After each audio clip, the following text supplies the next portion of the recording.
HP Lion Tamer PT9. When Daphne awoke on Monday morning, she felt very strange, almost detached from herself. The previous evening she had spent alone with Harry, and it had been one of the most romantic nights they had shared yet. The two had stolen away to the astronomy tower and spent a few hours talking. He had held her tightly under the stars, keeping her warm by wrapping her in his cloak. They had shared many passionate kisses, and Daphne had begun to realize just how much she truly cared for the green-eyed boy. But for some reason, as she climbed out of bed, the mere thought of Harry troubled her. This perplexed her, as she usually loved waking up, still thinking of her amazing boyfriend. Great. I'm probably getting my... You were out late. Tracy smirked as she came out of the girls' bathroom, her hair wrapped in a towel. Harry behave himself. Yeah. Daphne shrugged. Something wrong? Tracy asked, noticing Daphne's lack of smile at the mention of her boyfriend. No. Maybe. I don't know. Daphne responded lamely. I think I might be getting sick, or something. Well, we can go by the hospital wing and you can get a dose of pepper-up potion. Hustle up green grass, I'm hungry. Tracy grinned, smacking Daphne's butt to get the girl moving. Daphne followed her best friend's advice and reported to Madame Pomfrey before they met with their friends in the Great Hall. Daphne sat next to Harry, kissing him softly as she usually did, but she felt like she was forcing herself. In fact, for some reason she felt irritated, though she could not figure out why. Her irritation grew as the day went on. Every time she saw Harry, or was anywhere near him, she felt angry and annoyed. In fact, as the week progressed, so did her growing annoyance. By Friday, she was actively avoiding her boyfriend, and everyone had noticed. Daphne. Draco Malfoy smiled as he sat down next to her in the Slytherin common room. Daphne let out a sigh of annoyance. Draco made sure there was plenty of space between himself and the girl, and he kept his tone friendly as he spoke. What do you want, Draco? She said, not bothering to hide her disgust. I'm concerned. Look, I know that I can be a right ass at times, but I just have high standards that I hold people to. It's how I was brought up. But I'm not here to talk about me. I've noticed you avoiding Potter. Is everything all right? Daphne looked into Draco's cold gray eyes. Why are you asking about it? She asked angrily. Even Harry's name seemed to be irksome. It probably didn't help that it was Draco talking to her. I just wondered if he did something to you. Forget the fact I don't like the guy. You're my housemaid, and... Draco, let's get something clear, here and now. I don't like you, and I never have. Pretending to be a concerned friend after everything I've seen you do, is not going to suddenly endear you to me. You're a vile, disgusting shell of a person, and I... Calm down. Draco smiled in what he felt was his most charming way. I just thought you could use an objective ear, that's all. Tracy is too close to Potter now to really listen to any issues you might have without a little bias towards your boyfriend. And you hate him, so why would I ever talk to you? Because I'm likely the only person in this school who doesn't see Potter through rose-colored glasses. I never said that I wouldn't be judgmental. Like you said, Potter and I don't see eye to eye. But unlike many people, I can suspend my feelings to listen without damning the guy, if only so you can vent your feelings. Daphne stood up, clutching the book she'd been reading to her chest. She stared hard at Draco, and when she spoke, Draco could swear he saw the words come out of her mouth. Her tone was so cold. Malfoy, I don't know what you think you're going to accomplish with this act of yours. But I can assure you that you would be the last person I would ever consider speaking to about anything other than to tell you to get your pointed nose out of my business." Daphne spun on her heel and stormed off to her dorm room. Draco simply stared after her, a cold smile on his face. It was actually working. His plan was going so smoothly, it was hard to believe. Still, he needed to practice more patience. Daphne wasn't quite ready to welcome him into her life just yet. However, she had not hexed his bits off, so progress was being made. The best part was that Potter was becoming more and more confused by his girlfriend's apparent distance. Draco had to be careful now. It would be easy to speed up the process, but if Daphne's personality switched too quickly, his plan would unravel quickly. Worse, he might be caught, and Draco didn't want to risk the consequences. Patience, Draco. He told himself. Everything was going fine. He simply needed to keep at it, and he was sure that by Christmas, Potter would be a blubbering mess while he would be making time in a broom closet with Daphne Greengrass. Astoria had been doing her very best to keep from interfering in her older sister's life. She'd even limited herself to 2 Harry visits a week, and refrained herself from asking how things were going between the two of them. Astoria really liked Harry. He was fun, especially when he was confused. But more than that, he was a good person at his heart and soul. She could see it in how he interacted with people. To Astoria, it was evident how much Daphne truly felt for her boyfriend, though she knew, neither of them had spoken of their feelings yet. Still, it was Astoria's deepest hope that one day in the future she would be able to welcome Harry into her family. She'd always wanted a brother, after all.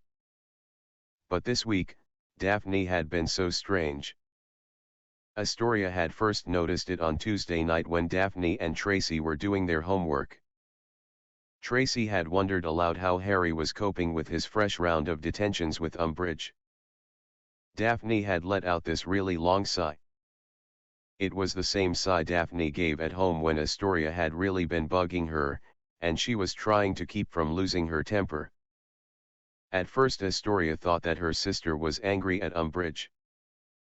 But as she overheard the conversation, she noticed the way Daphne said Harry's name, as if it tasted foul on her tongue or something. Astoria thought that maybe the two had an argument or something. Struggling not to bug her older sister and try and help resolve the issue, Astoria let the matter slide.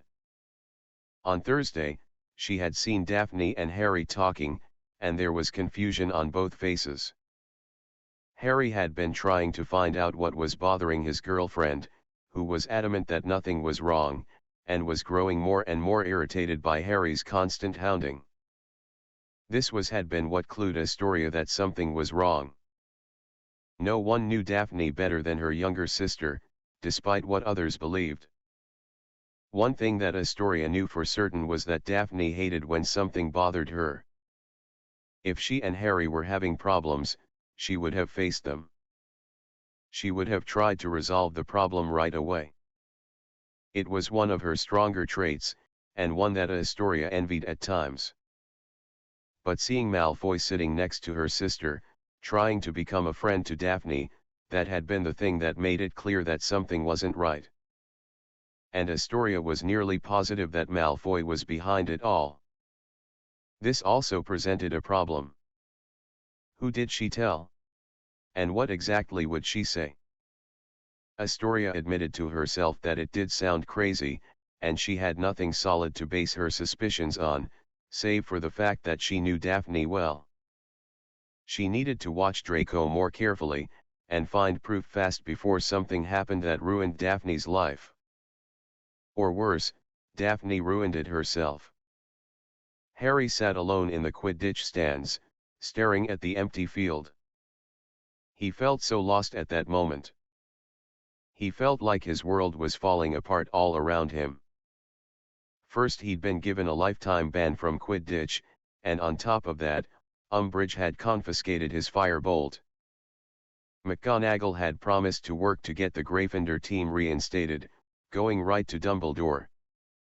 Apparently, the High Inquisitor had been granted more power, because Dumbledore was unable to overturn the decision thanks in large part to educational decree number whatever they were up to now. Morale in Gryffindor Tower had fallen severely since McGonagall had come to tell them that Gryffindor would not be allowed to compete any further that year. And it was hard to find any Gryffindor student who could manage a smile, although, Slytherin seemed to be in very high spirits these days. Umbridge had lengthened his detentions, forcing him to cut into his hand longer every night. When he'd left her office near midnight the previous evening, Harry's hand was dripping blood all the way back to the common room where Hermione, Neville and Ron were waiting for him with a bowl of murtlap for him. The worst part was Daphne's attitude this week. She seemed to be so easily irritated this week, and he couldn't figure out why. He was sure he'd done nothing wrong, and yet, Daphne had snapped at him almost every time he opened his mouth. Each time she had reacted so bitterly towards him, she had looked extremely upset. He had tried several times to solve the problem, but she refused to discuss it. Even Hermione had tried to get to the heart of the matter, and Daphne had brushed it off as being none of the nosy bookworm's business. Harry had also had to miss his lesson with Snape on Thursday evening. Snape had simply told Harry that they would have to do it on Saturday night instead, and urged Harry to keep up with the exercises he'd been given. Harry was supposed to practice clearing his mind, while doing a breathing exercise each night before he went to sleep. However, Harry had been unable to clear his head. He knew he was going to pay for it, but he didn't care. Hey. Harry looked to see that Ron was sitting down next to him. Thought I might find you out here, Ron said softly. It's quiet. I just needed to get out of the castle for a bit, Harry said glumly. Ron nodded and the two boys sat quietly for a few moments. I hate seeing you so miserable, mate. Ron sighed, rubbing his hands together, trying to warm them in the biting wind. Not really anything you can do about it? Harry shrugged. Maybe it's my fate to be miserable. Don't say that. Ron looked annoyed. Why not? It's true, Harry said bitterly. I don't think so, mate. I think you're being tested.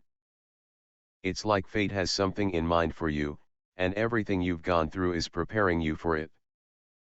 Maybe that's why you and Daphne got together. Maybe she wasn't supposed to be in your life until now. Why do you think that? Harry asked, puzzled, wondering just how strange it was for the redhead to be so insightful. When you got to Grimmauld Place, I've never known you to be so angry. No matter what we said, you would just explode. If she hadn't come into your life, I think things might be worse for you somehow. I thought you hated her. Harry smirked. Ron could only shrug. I did. Things change. Harry chuckled at Ron's admission. The redhead gave a low laugh as well. Having Daphne and Tracy around have changed a lot of things for all of us, and I don't think it's all bad, Ron said, looking out across the Quidditch pitch. Well, I don't know if she's going to be around much longer, Harry said sadly. She won't even talk to me right now.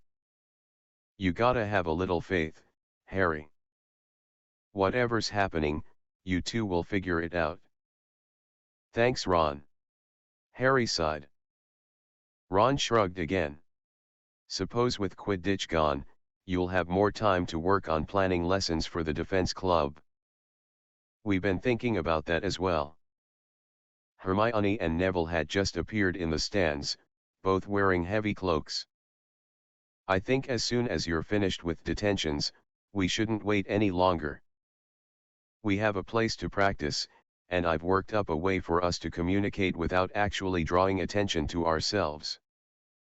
How's that? Ron asked. Hermione reached into her pocket and pulled out 2 gold coins. These are fake galleons. She smiled. On the side is the serial number of the coin. Harry can set the date of each meeting on his coin, and the rest of us can find out by looking at our coin.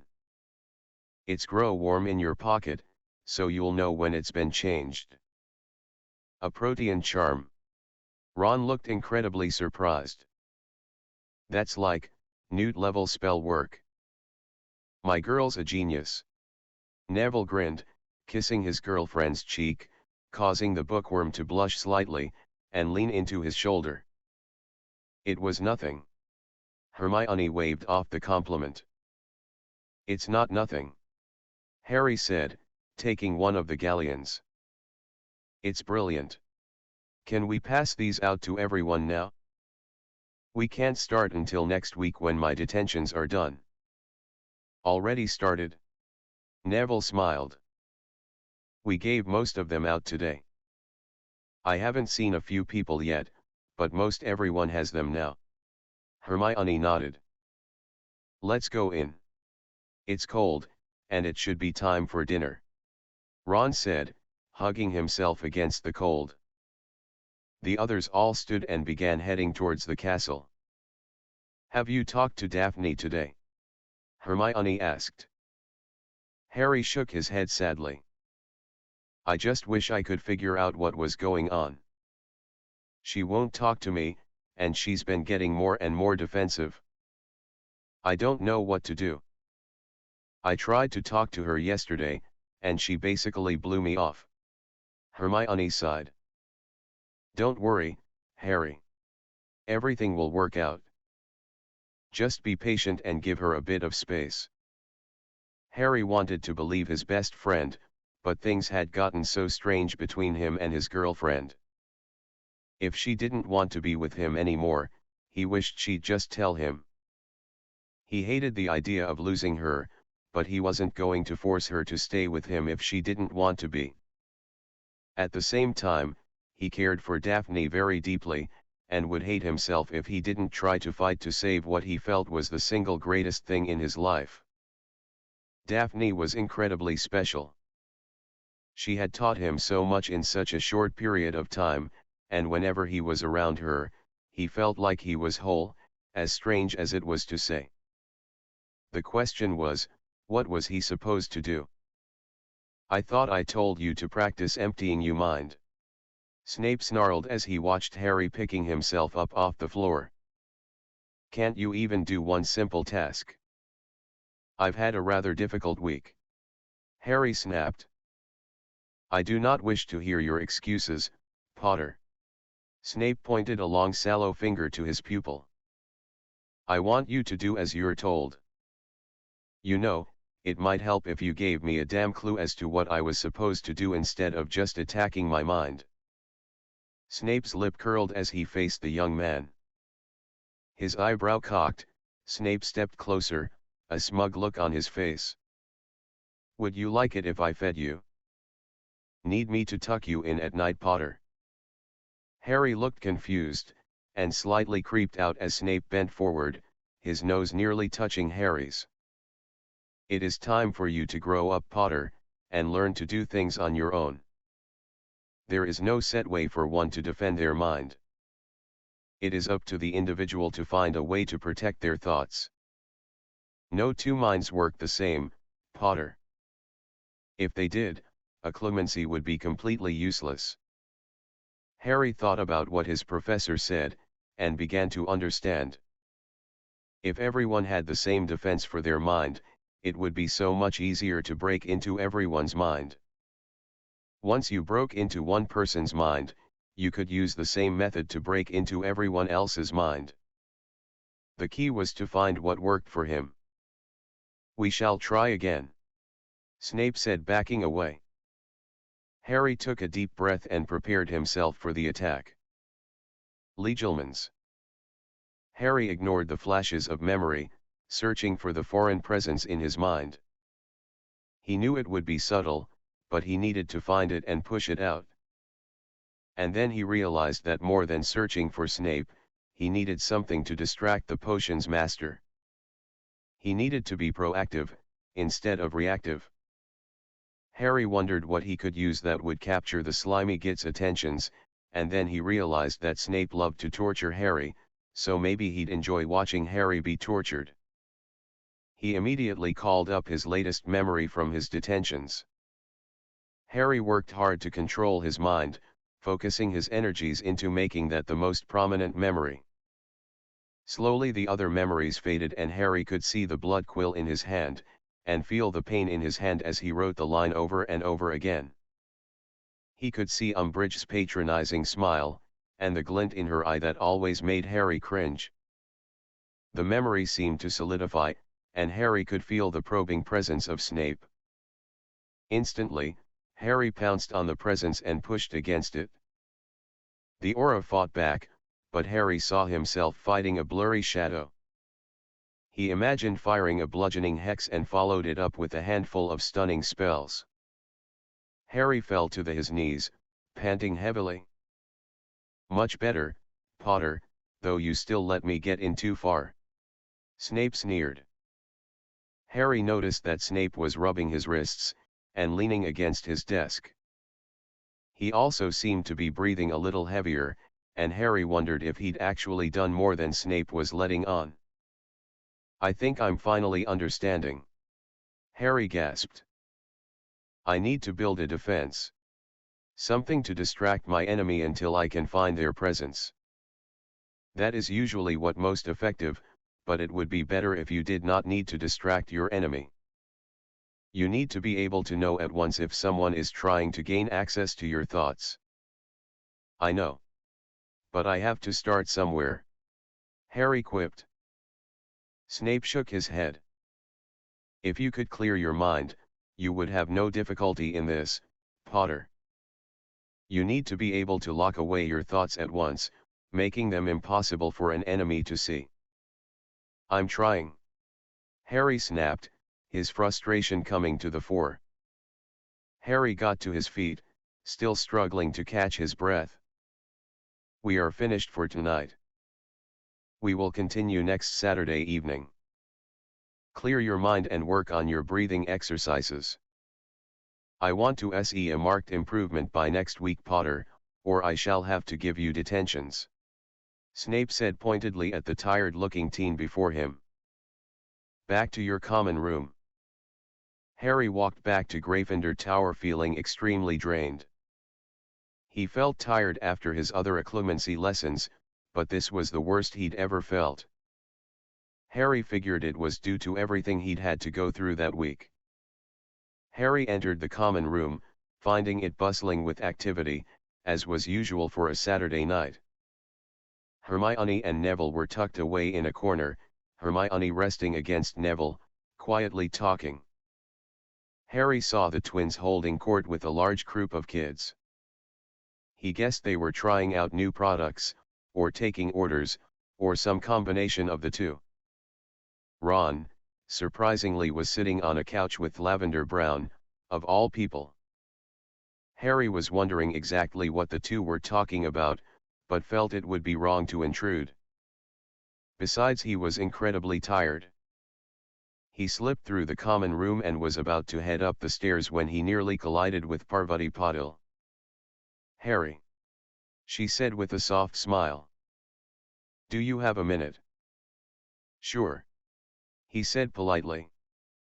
"I've been wanting to talk to you for a while now, but you're hardly ever alone. I just wanted to tell you that I'm not mad or anything. I know Lavender's given you a lot of grief about you and me being together, but I could see that your heart belonged to someone else, even on the first day of term." Parvati smiled softly. "You did?" "Yeah. It was kind of obvious. Although, I thought for sure it was Hermione." Parvati chuckled. "I was a little shocked when you started seeing green grass. To be honest, I was surprised too," Harry admitted. "She's good for you. I can't remember seeing you smile so much. For the past 4 years, you've always had this dark cloud hanging over you." But not this year. You've changed, and it's a nice change. Everyone's noticed. Harry felt himself blushing, and tried to look away. Parvati couldn't help but give the tiniest of giggles at Harry's discomfort and gave his arm a comforting squeeze. Don't be embarrassed, Harry, it's not a bad thing. Maybe if you'd always been like this, more people would be supportive of you, because you would have been easier to get to know. You haven't been the easiest person to approach, you know. But now, well. Parvati shrugged. Harry tried to think of something to say, but a million things were going through his head, and he couldn't even form a coherent thought. Parvati simply smiled at him. Anyway, I just wanted to tell you that I didn't fancy you like Lavender believes I do. But I do hope that you would consider me a friend. I do. Harry said, happy that his mouth still functioned. And I am truly sorry for how I treated you last year. Think nothing of it. It's all in the past, and I think you learned a good lesson on how to properly treat a girl. Harry had to smile at that, and ran his hand through his messy black hair. Thanks, Parvati. I'll see you, Harry. Harry watched the Indian girl mingle with other Gryffindors in the common room before finally making it up the stairs and into his dorm. He wondered why Parvati had felt the need to tell him she wasn't interested in him that way, but felt glad that she had. He felt almost as if there had been a weight lifted off him he hadn't realized he was carrying. Harry changed into pajamas and finally crawled into bed, wanting nothing more than to sleep for a week. Before he allowed himself to sleep, he made an effort to empty his mind, envisioning the grounds of Hogwarts covered in fresh snow. He focused on breathing, keeping the image of the snow-covered castle in his mind's eye. He kept thinking about what Snape had said about locking away his thoughts. For some reason, all Harry could think of was the vaults at Gringotts, and all the enchantments put on them to keep thieves from gaining access. Harry wondered if he could try and build some sort of mental vault. However, before he could think too long on the idea, he was overcome by sleep. Apparently he was far more tired than he'd realized. Why have you not retrieved it yet? Asked the high cold sinister voice. A man bowed before him, eyes focused on the floor, not even daring to look up. The room was very dark, and Harry knew he was sitting in a raised chair from the angle at which he was staring at the quivering man who was kneeling on the cold stone floor. A very large serpent was circling at his feet, and Harry could hear the snake begging to be allowed to kill the man and devour him. Dumbledore has placed a guard outside. They have wards placed to alert them if we try, my lord, the man said, his voice shaking. We shall have to eliminate this guard then, the high voice said with disdain. And what of our other plans? The fortress is ready to fall at your command, the man said, his voice holding a bit more confidence. Our spy has given us everything we need. And even suggested the perfect time to strike. Have they? The sinister voice inquired with a hint of malicious joy. Very well, I wish for you to learn all you can about Dumbledore's guard. I want to know exactly how many guards he has posted, and when they change. I want to know exactly who they are as well. You have 1 week. Do as I command. The man crawled backwards out of the room, keeping his eyes low. The serpent followed until it was called back. I am sorry, Nagini, but I still have need for him. Do not worry, for your master will soon provide you a feast. You must be patient, my sweet. Soon, we shall both have what we crave. If you want to break up with me, just say it. Harry said, looking horror-struck that the words had left his mouth. Daphne stared back as if she'd been slapped. She didn't understand how things had become so strained between the two of them. She wanted to explain it all to him, but the problem was, she had no idea what was going on. She was in the middle of a war with herself. "I don't want to break up with you, Harry." Daphne sighed, clearly irritated by him. "Then what? You've all but ignored me for the past 2 weeks, and I'm trying hard to figure out what I did wrong." "Look, I just need a little space, all right," Daphne said firmly, fighting her urge to scream at him. As she looked at him, she was having trouble seeing straight. Why did she feel this way, when 2 weeks ago, she had trouble going an hour without him near her? "Fine," Harry said, holding up his hands in defeat. "Take all the space you need." He turned on his heel and stormed away, leaving Daphne even angrier than she was to begin with. Daphne stomped all the way down to the Slytherin common room, where she was greeted by Draco Malfoy, who was now following her around like a lost puppy. He was always wanting her to share with him, like he was trying to become her best friend. It was sickening. To make matters worse, Tracy had taken Harry's side. Her best friend had tried to get to the bottom of the issue between Daphne and Harry, but had been shouted at for her trouble. Tracy had not given up, and now things were strained between the two best friends. "Hey Daphne, I saw Potter haul you off like a piece of meat earlier. Want to talk about it?" Draco said as she sat on the couch in front of the fire. Instantly Daphne's warning bells were ringing in her head. She turned to look coldly at the Slytherin prince, who simply smiled gently, trying to invite the girl to open up to him. "Are you kidding me? You really want me to just tell you me deepest secrets?" Daphne said sarcastically. "Well, you should talk to someone." Draco shrugged, his voice calm and encouraging. "I told you Tracy would side with Potter, and I know it's eating you up. You're snapping at everyone, and frankly it's getting to be quite disconcerting." He placed a comforting hand on her shoulder, and Daphne shivered at his touch. Her skin broke out in goose flesh, and she felt bile creep up her throat.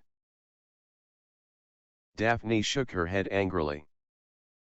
Unbelievable. She rose from her seat, taking her bag with her, and stomped into her dorm. She'd been doing her homework while sitting on her bed almost every night just to avoid Draco, but also so she wouldn't have to face Tracy either. She felt horrible for how she'd been acting lately. Not just with her best friend, but with Harry as well. She wanted to be with him, but she almost couldn't look at him anymore without feeling bitter resentment towards. What was more irksome was the fact that there seemed to be no reason for it. So every day had been full of inner conflict. Her heart wanting to go to Harry, and let him hold her and kiss her, and make her feel special, while her mind was clouded by a growing loathing of the boy. Somehow, she knew it wasn't natural. However, she could not figure out how it was possible. She was quite sure she hadn't been slipped anything, as she rarely accepted sweets, or anything like that from people she didn't trust. The only other thing she could think of was that she'd somehow been imperious, though she was fairly confident that no one in the school was capable of controlling her for a long period of time. So what is it? She asked herself. "Oh, hello green grass." Pansy sneered as she entered the dorm. "Hiding from your problems again? If only you had a boyfriend like Draco." The girl simpered. "Things between me and Harry are just fine." Daphne lied. She knew things were as far from fine as they could get, but she was not about to give Pansy the satisfaction. "That's not what people are saying. I heard he's getting a lot of attention from Potter lately. It must be sad to be unable to hold on to a boy. Of course, if you dated someone in your own house, you could probably keep better track of him." Pansy smiled wickedly. "And you could get your fix whenever you wanted." "I'm sorry, but I don't really like the thought of letting my boyfriend whore me out to his dorm mates." "That's a lie." Pansy stiffened, looking murderous. That never happened. Not according to Knot, Crabbe, and Goyle. In fact, the way they tell it, it's a fairly frequent occurrence. Is that why you have so much lingerie? Because those gorillas can't take it off you without tearing it to shreds trying to get at your bits. You shut your face, Greengrass. You don't know anything. Pansy's face was getting redder and redder by the second, and Daphne had to admit she was taking a bit of joy in making the girl angry. Pansy had pulled out her wand and was tapping it against her leg. Daphne could tell that Pansy wanted to hex her, but she made no move to try. "Did I strike a nerve there, Pans?" Daphne asked coyly. She slipped off her bed and walked right up the shorter girl, a bold smile on her face. "Are you terrified that Draco is bored with you, despite everything you do for him? Even going so far as to please his moronic friends, all in a vain hope that you'll eventually get your hands on the vast Malfoy wealth." "Bitch!" Pansy shouted as she balled up her fist and swung hard at Daphne, connecting with her eye. Daphne fell onto the cold stone floor, looking awestruck at what had just happened. She could not believe that Pansy Parkinson had hit her. Pansy was still standing over her, her chest heaving as she stared down at Daphne. "Well, I think I should be impressed," Daphne said, tuffing her eye tenderly. She was quite certain it was going to be bad, but she didn't care at the moment. She got to feet quickly and without another word, lunged at the shorted girl, who seemed to have forgotten she was a witch and had a wand in her hand. Tracy Davis was tired. She just wanted to go have a lie down for a bit. Classes were getting harder in preparation for the OWL exams, and it was becoming difficult to keep up on homework, though, having Hermione Granger as a friend, certainly helped. She had completed her work early tonight, and figured she would go to bed a little early. Perhaps tomorrow she could try to patch things up with Daphne, and figure out exactly what was going on between her and Harry, who was becoming more and more depressing every day. She opened the door to the dorm and was knocked to the ground as Daphne and Pansy, who were locked together in mortal combat, slammed into her. Tracy could not understand what exactly she was seeing. It was like something out of a trashy Muggle book or something. Pansy had a fistful of Daphne's hair, and was trying to pull it out of her skull, while Daphne looked intent on scratching out Pansy's eyes. "Immobiles!" Tracy shouted, freezing the two girls in place. "What in the fiery depths of hell is going on here?" Tracy demanded, looking solely at Daphne, whose eyes were still focused on Pansy. "Okay, I'm going to free you both, and if either of you tries anything stupid, I'll make you wish you'd never been born." "Finite." The two girls fell to the floor, and Tracy pulled Daphne up, leaving Pansy on the floor looking murderous. "I think you should go cool off for a while," Tracy said. "But this is my room too," Pansy shouted. "Fine, but keep your mouth shut, or I'll shut it for you." Tracy smiled as she guided Daphne into the bathroom. Daphne struggled a bit, but Tracy proved to be a bit stronger, and got her into the bathroom.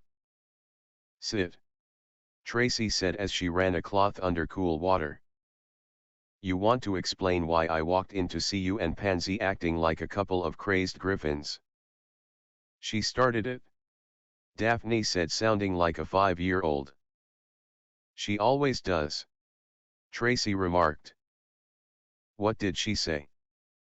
"She made some crack about what's going on with me and Harry, and then said it wouldn't have happened if I'd dated a Slytherin," Daphne hissed as Tracy touched the cold cloth to her eye. "And you decided to rip her eyes out?" Tracy looked confused. "No, I might have made a few remarks about her," Daphne trailed off. "Being an amusement ride for the boys?" Tracy asked, staring to figure out what happened. "I don't think I put it quite so eloquently," Daphne sighed. "It's just she made me so mad, Not that it took much. Harry asked me if I wanted to break up today. Oh gods. Tracy said, her hands covering her mouth in horror. What did you say? I told him I didn't, but that I needed space. I don't know what's happening, Tracy. I don't like that I want to be with him, but even hearing his name irks me. Tracy leaned against the sink, trying to figure out what the problem was. Do you think someone slipped you a potion, or something? It's possible, but I'm usually pretty careful about that sort of thing. I thought about someone trying to control me, but... Daphne shrugged. You've appeared to be fine to me. Tracy admitted. Then what is it? You stupid bint. The shout was followed by a loud crash. Tracy and Daphne stared at each other for a moment before rushing out of the bathroom to find Astoria with her wand out and Pansy slumped against the wardrobe. Tori? Daphne asked, looking between Pansy and her younger sister. She was dosing you. Astoria said angrily. Look in her hand. Tracy bent down and found what looked like an expensive perfume bottle in Pansy's slack hand. I saw her spraying it on your pillow. I bet it's what's making you and Harry having problems. Astoria said, finally putting her wand away. I'm also willing to bet Malfoy is the one who gave it to her. I'm such an idiot. Daphne shouted as she took the bottle from Tracy. Inside was a clear fluid that none of them recognized. Okay, first we need to find out what this is. Tracy said, trying to urge Daphne to move. But the darker-haired girl stooped down and slapped Pansy awake. Wake up, you bitch. You have some explaining to do. Pansy came round, and looked frightened when she saw the crystal bottle in Daphne's hand. What is this? Daphne demanded.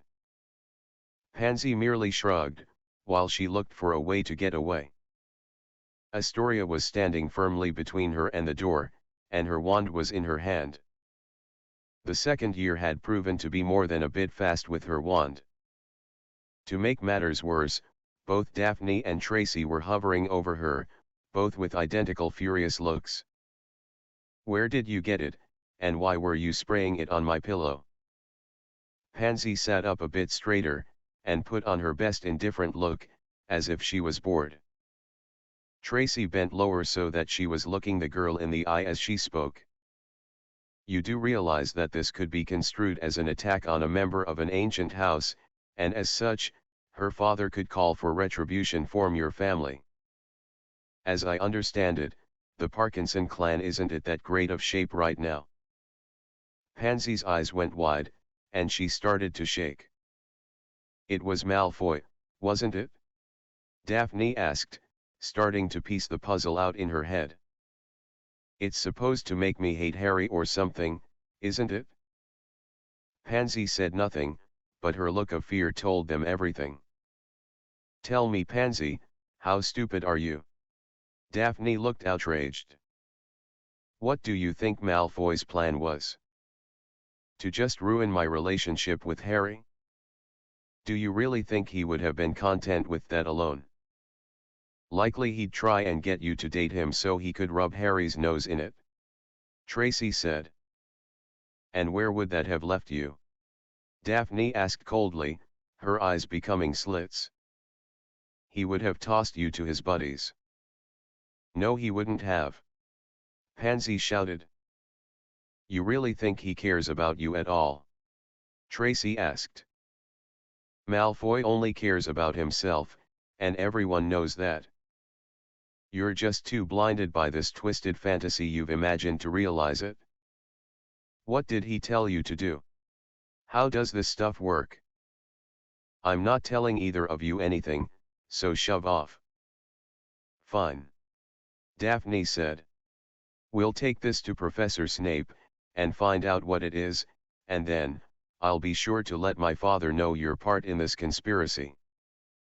Daphne, Tracy, and Astoria left Pansy, still sitting on the floor looking more than a little fearful of what her parents would say when the Greengrass family called for retribution. "Tori, thank you," Daphne said as the three girls headed towards Professor Snape's office. "How did you find out?" "I've noticed you and Harry not talking, and knew that it was weird. I never thought you were the kind to string a boy along. If you didn't like him anymore you would have ended it and been done with it. Then there was Malfoy's obvious attempts to court you. Things weren't adding up, so I started watching a bit more carefully." "And tonight?" Tracy asked. "Luck. I was coming to ask if I could borrow a book when I saw her spraying your pillow with that stuff. I had seen her talking with Malfoy earlier, and they looked mad at each other. Then he told her to do as he told her, or else." Astoria shrugged. "Well, hopefully we'll have answers soon," Tracy said as they knocked on Professor Snape's office.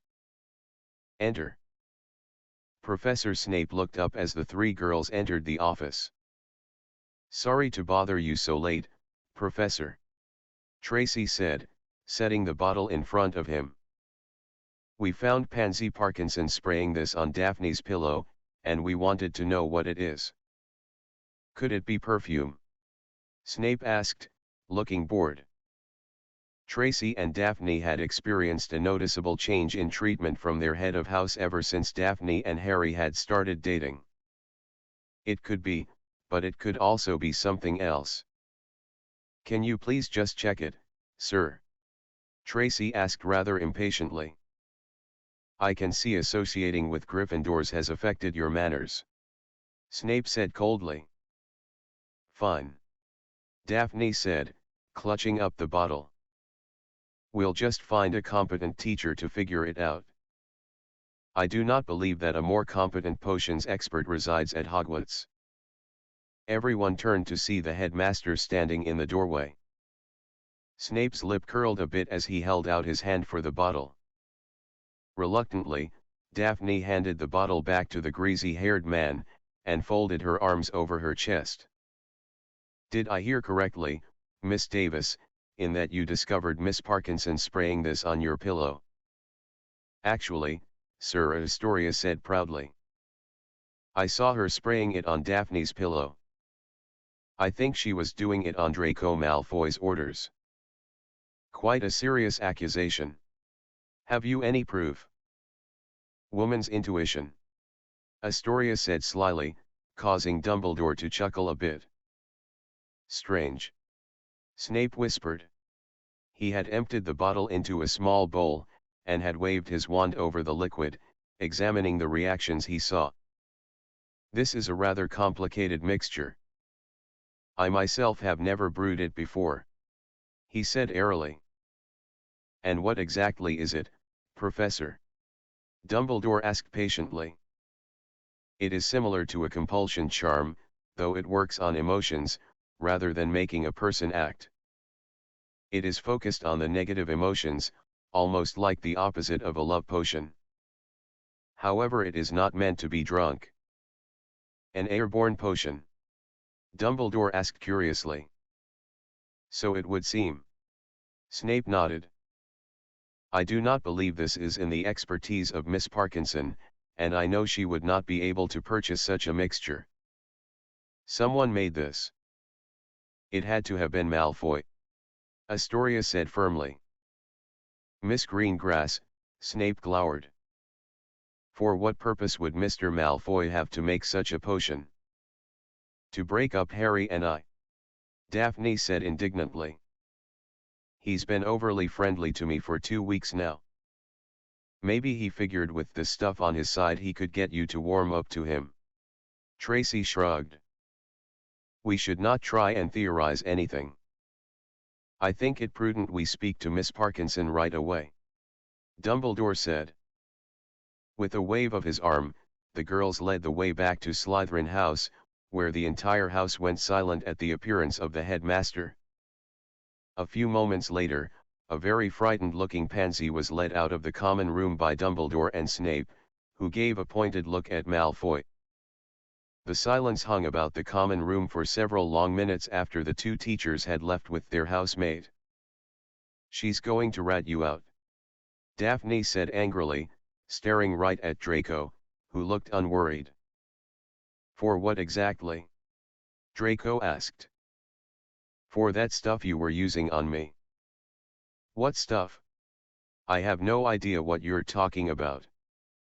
Astoria couldn't stand it any longer. She rushed forward and kicked Draco's shin as hard as she could.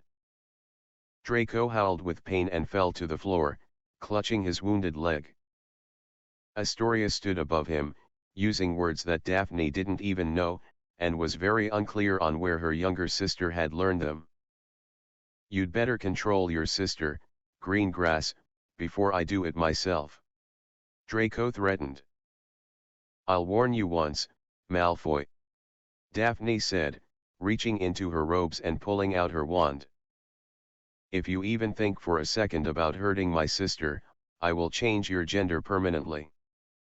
And I'll help her accomplish it, right down to giving you a huge pair of breasts for your buddies to lust after." Tracy smirked. Draco could only glare at the girls for several moments. He then turned his attentions to the second year, who was still standing over him, her fists balled up, and a look of malevolence on her face. Draco managed to get to his feet, glaring at the three girls before slinking away to the boys' dormitories. The common room began buzzing with conversation again, and Daphne, Tracy and Astoria decided to go to the girls' dorms. "Hey, what happened?" Millicent asked when they entered their dorm. "Snape and Dumbledore came and took Pansy away. They said they had some serious questions for her. She was using something on me that was making me have problems with Harry. That's what was wrong with you guys," Millie said, slapping her forehead. "Now I have to try and fix things." Daphne sighed. "If he doesn't believe you, I can kick him in the shins," Astoria said, trying to be helpful. "I don't think you'll have to resort to that." Tracy grinned, patting the younger girl on the back. "I'm sure Harry will listen, and forgive you." "How could he be angry once he finds out that you weren't yourself?" "I'd be a little more concerned what he's going to do to Draco. I've ignored him for 2 weeks," Daphne said, flopping on her bed. "The first thing you should do is to replace that pillow. It's still got that stuff on it, and you won't be able to fix things with Harry so long as you're still breathing it in," Daphne said, grabbing up her friend's pillow. "I wonder how long this stuff lasts," Daphne sighed. "And why it didn't work better?" "I never hated Harry, I just found him annoying." "Could it be because you love him?" Astoria asked. Tracy stared at Daphne, who looked flushed. She sat up slowly, biting her lower lip softly. "You do, don't you?" Astoria started grinning, bouncing on the balls of her feet. "You do." Tracy began to smile. "That's why you didn't dump him as soon as you started feeling so bothered by him." "Oh my gods." Millicent grinned. "I'm so happy for you." "Wait a minute," Daphne said, waving her hands madly. "We've never even discussed our feelings. What if I do? What if he doesn't? What if all this stuff soured his feelings towards me? I don't even know if it is love that I'm feeling. Everything's messed up because of that stuff." She pointed at the pillow in Tracy's arms. "Whoa, calm down, girl," Tracy said, tossing the pillow away as if it were poison. "We got to slow down here. What if he really does want to break up with me?" Daphne's eyes starting welling up as she clutched at her chest. "Daphne," Astoria said, shoving her sister down onto her bed. "Calm down." Daphne felt as if she were being squeezed, and she couldn't breathe. Tears were now falling from her eyes, and she felt weak, and lightheaded. "You have to calm down," Tracy said, sitting next to her friend. Nothing is broken, here, and you've never been one to give up, so calm down. We're going to fix this. We'll find Harry in the morning, and you two can figure this all out. You have nothing to worry about, because if I had to bet, I think Harry loves you too. Daphne looked up at her best friend, with hope. You have no idea how much this has been tearing him up. He's been miserable without you, and he's been so confused on how to make things right. Now you know what's been happening, and you can fix it? He's going to listen to what you have to say, because he cares about you. You think so? Are you kidding me? Astoria shouted. Of course he does. All you have to do is watch him when he looks at you. The boy's mental over you. The other girls laughed at Astoria's exuberance. Daphne hoped that everything was work out as they believed. She felt horrible for how she'd treated her boyfriend, and wanted nothing more than to find him at that moment, to find him and snog him until they passed out. She still felt irritated as she thought of him, but knowing the reason why that was, she was now able to shove that aside, and focus on her true feelings for Harry. She wanted him. Needed him. He had become so much a part of her life, that she had been so miserable without him. Maybe Tracy and Astoria were right. Maybe it was love she was feeling, and if it was, Daphne only hoped that Harry would allow her to make up for her behavior. Please like and subscribe.